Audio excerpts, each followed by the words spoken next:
What's going on, everybody? I'm KDog618 and we are here today playing the Stanley Parable. I don't know what this is about. This is cool looking. This just goes on forever and ever and ever. I was told the less I know about this game going in, the better that is. This is the story of a man named Stanley. Stanley worked for a company in a big building where he was employee number 427. Employee number 427's job was simple. He sat at his desk in room 427 and he pushed buttons on a keyboard. Orders came to him through a monitor on his desk, telling him what buttons to push, how long to push them, and in what order. This is what employee 427 did every day of every month of every year. And although others might have considered it soul-ending, Stanley relished every moment that the orders came in, as though he had been made exactly for this job. And Stanley was happy. And then one day, something very peculiar happened. Something that would forever change Stanley. Something he would never quite forget. He had been at his desk for nearly an hour when he realized that not one single order had arrived on the monitor for him to follow. No one had showed up to give him instructions, call a meeting, or even say hi. Never in all his years at the company had this happened, this complete isolation. Something was very clearly wrong. Shocked, frozen solid, Stanley found himself unable to move for the longest time. But as he came to his wits and regained his senses, he got up from his desk and stepped out of his office. Okay, I was like, is that time real? How wonderful. Stanley was alone. Finally. This is great, he thought to himself. This is what I've wanted all along. I got what I wanted.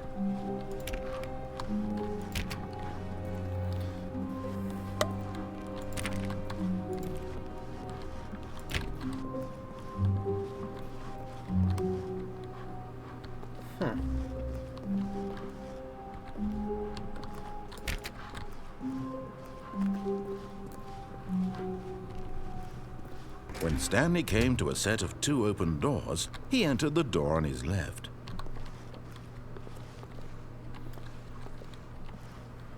Is it? Am I supposed to be defiant?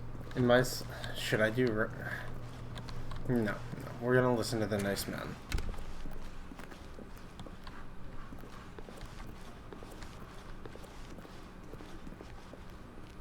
Yet there was not a single person here either. Feeling a wave of disbelief, Stanley decided to go up to his boss's office, hoping he might find an answer there.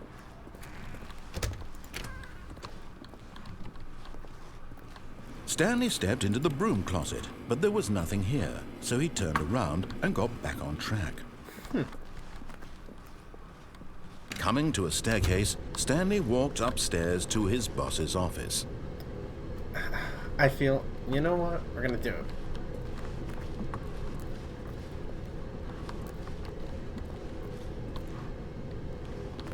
Oh, cool. Things are getting weird. But Stanley just couldn't do it. He considered the possibility of facing his boss, admitting he had left his post during work hours. He might be fired for that. And in such a competitive economy, why had he taken that risk? All because he believed everyone had vanished? His boss would think he was crazy. Don't you do And then this something occurred to Stanley. Maybe, he thought to himself, maybe I am crazy. All of my co-workers blinking mysteriously out of existence in a single moment for no reason at all? None of it made any logical sense. And as Stanley pondered this, he began to make other strange observations. For example, why couldn't he see his feet when he looked down? Why did doors close automatically behind him wherever he went? And for that matter, these rooms were starting to look pretty familiar. Were they simply repeating? No, Stanley said to himself, this is all too strange. This can't be real. And at last, he came to the conclusion that had been on the tip of his tongue. He just hadn't found the words for it. I'm dreaming, he yelled. This is all a dream. Oh, what a relief Stanley felt to have finally found an answer, an explanation. His co-workers weren't actually gone. He wasn't going to lose his job. He wasn't crazy after all. And he thought to himself, I suppose I'll wake up soon.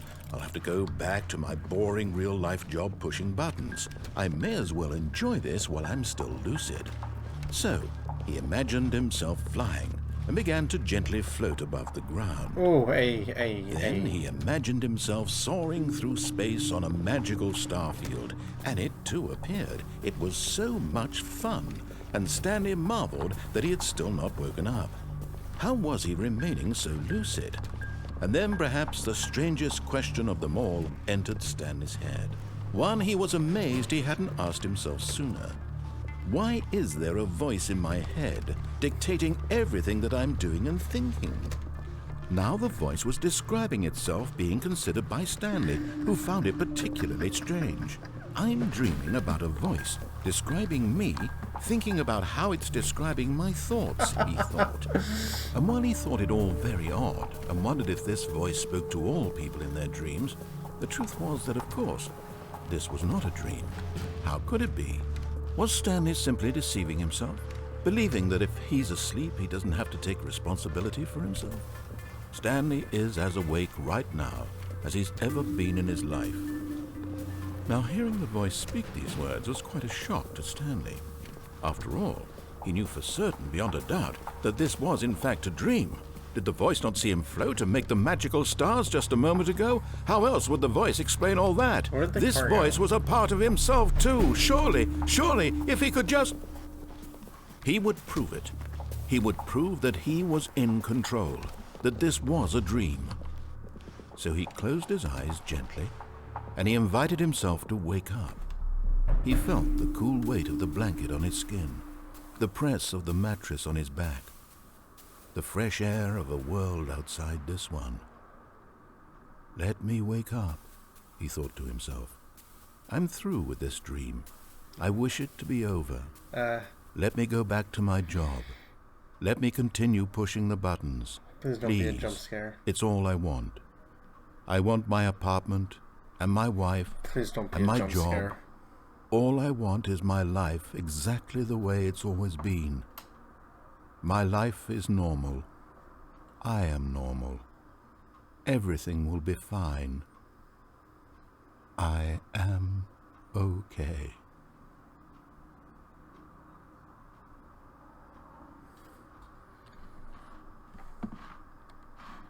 Stanley began screaming. Please, someone, wake me up. My name is Stanley. I have a boss. I have an office. I am real. Please, just someone tell me I am real. I must be real. I must be. Can anyone hear my voice? Who am I? Who am I? And everything went black.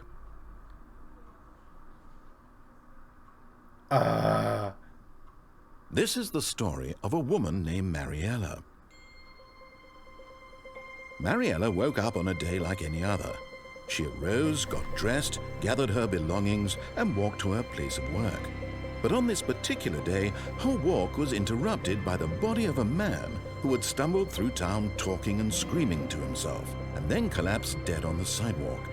And although she would soon turn to go call for an ambulance, for just a few brief moments, she considered the strange man.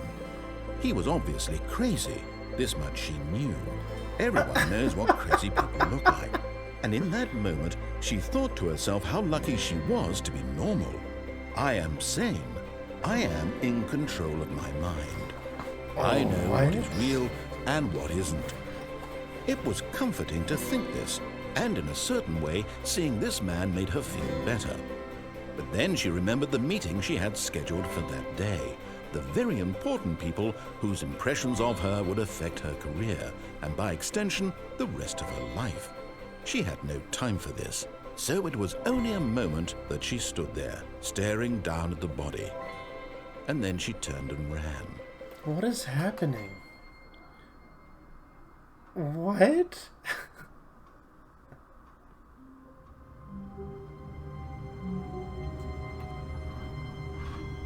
Is this the same?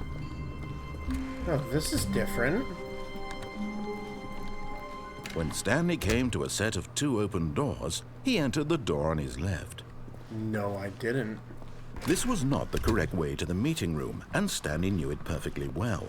Perhaps he wanted to stop by the employee lounge first, just to admire it. Yeah. Ah, yes, truly a room worth admiring. It had really, but eager to get back to business, Stanley took the first open door on his left.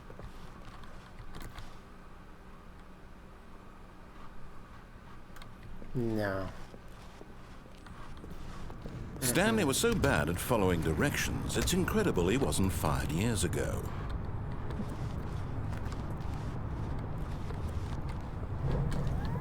Look, Stanley, I think perhaps we've gotten off on the wrong foot here. I'm not your enemy, really, I'm not. I realize that investing your trust in someone else can be difficult, but the fact is that the story has been about nothing but you all this time.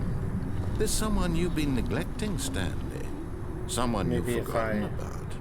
Please, stop trying to make every decision by yourself. Now, I'm not asking for me, I'm asking for her. This is it, Stanley. Your chance to redeem yourself, to put your work aside, to let her back into your life. She's been waiting.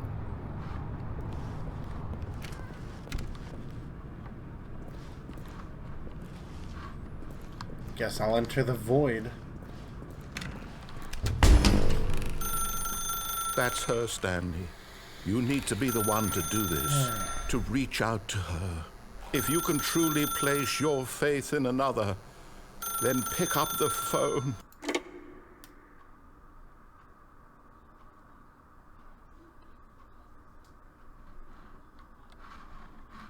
Oh, Stanley, is that you? Hold on, sweetie. Sorry to keep you waiting. I'm just pulling the bread out of the oven. All right. Okay, there we go. What? All right, now, I want you to come in and tell me all about Your day. Gotcha. Oh, come on. Did you actually think you had a loving wife who'd want to commit their life to you? I'm trying to make a point here, Stanley. I'm trying to get you to see something. Come inside. Let me show you what's really going on here. Fuck you. Sorry, but you're in my story now. This is a very sad story about the death of a man named Stanley. Oh. Stanley is quite a boring fellow. He has a job that demands nothing of him, and every I had button to that he push pushes V. is a reminder of the inconsequential nature of his existence. Look at him there, pushing buttons, doing exactly what he's told to do. Now he's pushing a button. Now he's eating lunch. Now he's going home. Now he's coming back to work. One might even feel sorry for him, except that he's chosen this life. What if I don't? What if I don't push it?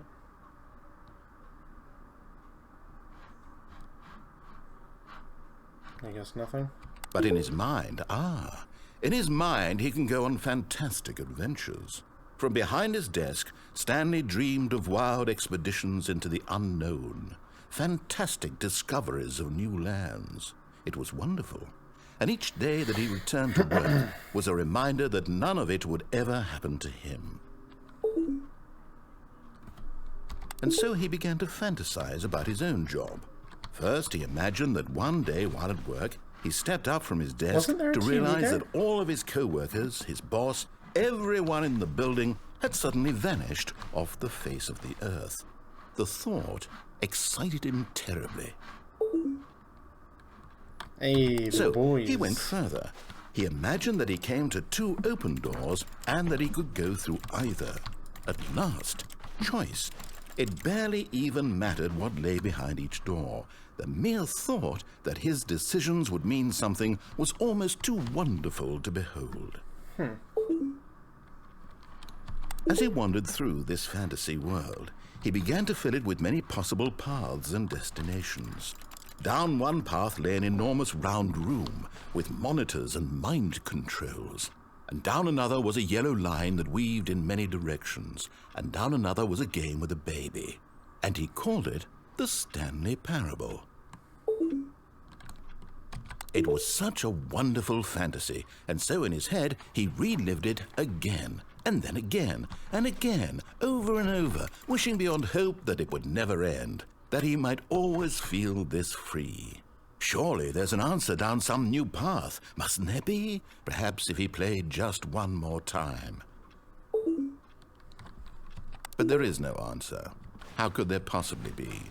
In reality, all he's doing is pushing the same buttons he always has. Nothing has changed. Is this going to turn into the The office? longer he spends here, the more invested he gets, the more he forgets which life is the real one. And I'm trying to tell him this, that in this world he can never be anything but an observer, that as long as he remains here, he's slowly killing himself. But he won't listen to me. He won't stop. Here, watch this.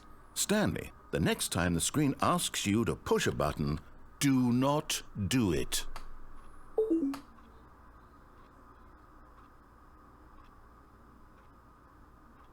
Wait, was he saying I don't think for myself? No. You see? Can he just not hear me? How can I tell him in a way that he'll understand that every second he remains here, he's electing to kill himself? How can I get him to see what I see? How can I make him look at himself? I suppose I can't, not in the way I want him to. But I don't make the rules. I simply play to my intended purpose, the same as Stanley. We're not so different, I suppose. I'll try once more to convey all this to him. I'm compelled to. I must. Perhaps, well, maybe this time he'll see. Maybe this time. And I tried again, and Stanley pushed a button. And I tried again, and Stanley pushed a button. And I tried.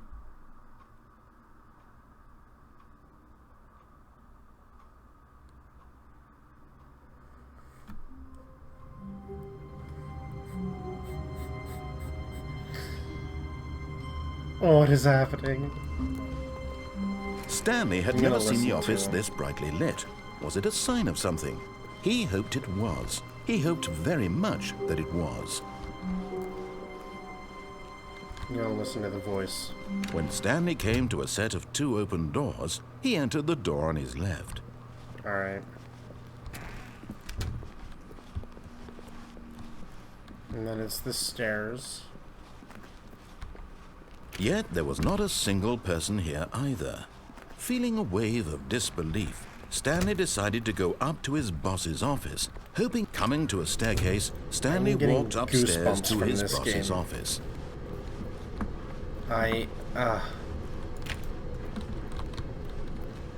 Boss. Hello? Boss?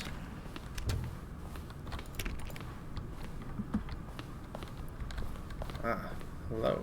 Stepping into his manager's office, Stanley was once again stunned to discover not an indication of any human life. Shocked, unraveled, Stanley wondered in disbelief who orchestrated this. What dark secret was being held from him? What he could not have known was that the keypad behind the boss's desk guarded the terrible truth that his boss had been keeping from him. And so the boss had assigned it an extra secret PIN number, 2845. But of course, Stanley couldn't possibly have known that. Yet incredibly, by simply pushing random buttons on the keypad, Stanley happened to input the correct code by sheer luck. Amazing. He stepped into the newly opened passageway.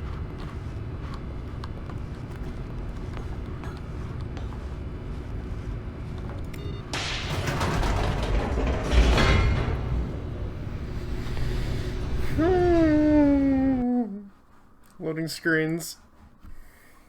Descending deeper into the building, Stanley realized he felt a bit peculiar. It was a stirring of emotion in his chest, as though he felt more free to think for himself, to question the nature of his job. Why did he feel this now, when for years it had never occurred to him? This question would not go unanswered for long.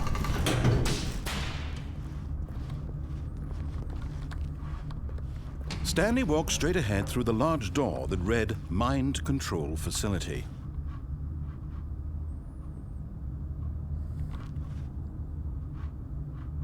I said I was gonna listen to him, so I'm gonna listen to him to the end.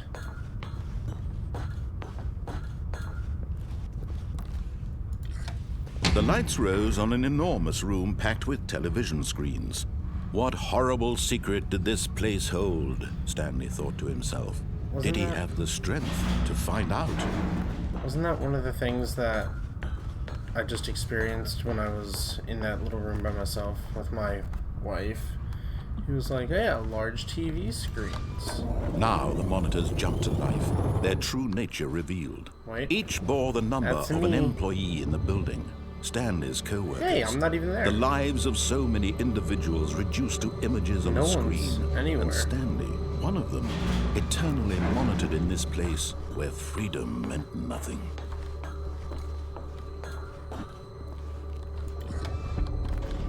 This mind control facility, it was too horrible to believe. It couldn't be true. Had Stanley really been under someone's control all this time? Was this the only reason he was happy with his boring job? That his emotions had been manipulated to accept it blindly? No, he refused to believe it. He couldn't accept it. His own life in someone else's control? Never! It was unthinkable, wasn't it? Was it even possible? Had he truly spent his entire life utterly blind to the world? But here was the proof. The heart of the operation. Controls labeled with emotions. Happy, or sad, or content. Walking, eating, working. All of it monitored and commanded from this very place. And as the cold reality of his past began to sink in, Stanley decided that this machinery would never again exert its terrible power over another human life. For he would dismantle the controls once and for all. I did say I would listen, so I'm gonna do that. And I'm gonna dismantle, so...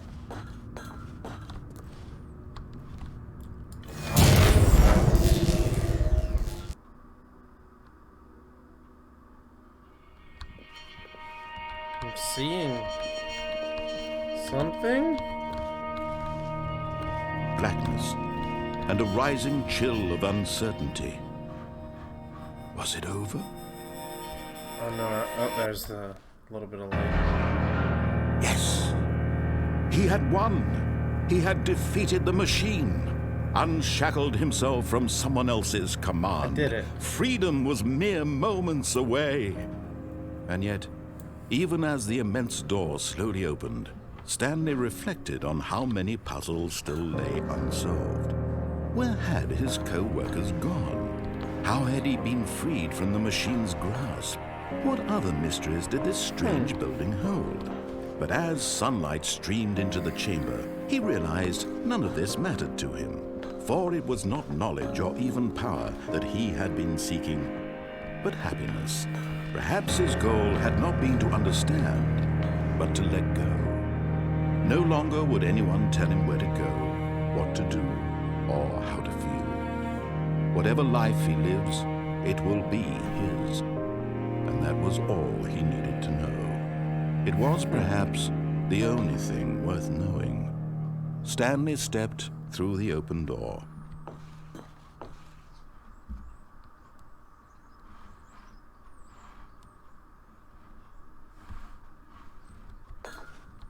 Stanley felt the cool breeze upon his skin. We did it. The feeling of liberation. The immense possibility of the new path before him. This was exactly the way, right now, that things were meant to happen. And Stanley was happy. That's a good ending. I like that. I like it. Stanley's happy. You go, Stanley.